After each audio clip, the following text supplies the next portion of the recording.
সম্মানিত উপস্থিতি, আসসালামু আলাইকুম। আজকে যারা এত সুন্দর আয়োজন করেছেন তাদেরকে অসংখ্য ধন্যবাদ জানাচ্ছি এবং হিন্দু যারা আছেন তাদেরকে আমার আদাব। আমরা শুধু কবিতায় পড়েছি যে আমাদের দেশে হবে সেই ছেলে কবে, কোথায় না বড় হয়ে নাকি কাজে বড় হবে। তো আমরা এখন বাস্তবে প্রমাণ পাচ্ছি যে আমাদের ছেলে কিন্তু অলরেডি হয়ে গেছে কাজ করার জন্য।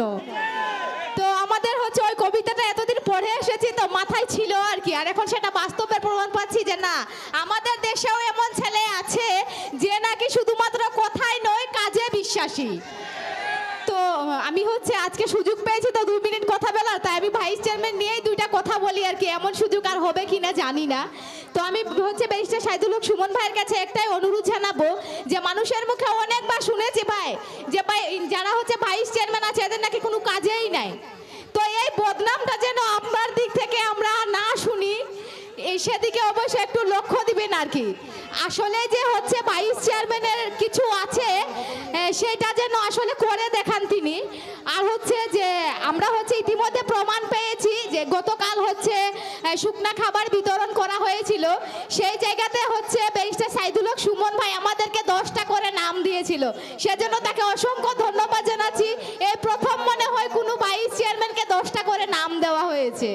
তো আমরা আশাবাদী পরবর্তীতেও তিনি আমাদেরকে কাজ দিবে এবং তার মাধ্যমে আমরা হচ্ছে মানুষের পাশে দাঁড়াতে পারবো। কেননা তারা যদি আমাদেরকে কাজ না দেয় তাহলে যে পরিমাণ মানুষে আমাদেরকে ভোট দিয়েছে, পরবর্তীতে যখন নির্বাচন হবে না তখন শুধুমাত্র একটা ব্যালট পেপার থাকবে। তখন বলবে কি শুধুমাত্র উপজেলা চেয়ারম্যানকে দিয়ে যদি কাজ হয় তাহলে ভাইস চেয়ারম্যানের 2টা ব্যালট পেপারে ভাই সিল মারার কি দরকার।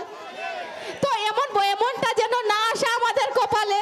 আমরা অনুরোধ জানাবো যে ব্যারিস্টার সাইদুল হক সুমন ভাই যেন আমাদের দিকে একটু সুদৃষ্টি দেন এবং আমরাও ভাই কাজের মেয়ে, আমাদেরকেও কাজে লাগান। আমরাও এটা ব্যবহার করতে চাই যে আমাদেরকে ব্যবহার করুন, তবে আমরা ভালো কাজে ব্যবহার হতে চাই, খারাপ কাজে না। আর আমাদের বিশ্বাস আমাদের যিনি উপজেলা চেয়ারম্যান আছেন তিনিও অত্যন্ত ভালো মনের মানুষ, তার দ্বারাতেও আমরা হচ্ছে আপনাদের পাশে দাঁড়াতে পারবো এবং এমপি সাহেবও অনেক ভালো মানুষ, তার দ্বারাতে হচ্ছে আমরা আপনাদের পাশে দাঁড়াতে পারবো এবং এটা প্রমাণ করতে পারবো যে ভাইস চেয়ারম্যানরাও ভাই পারে। ধন্যবাদ সবাইকে আমার কথাগুলো মনোযোগ সহকারে শোনার জন্য। আসসালামু আলাইকুম।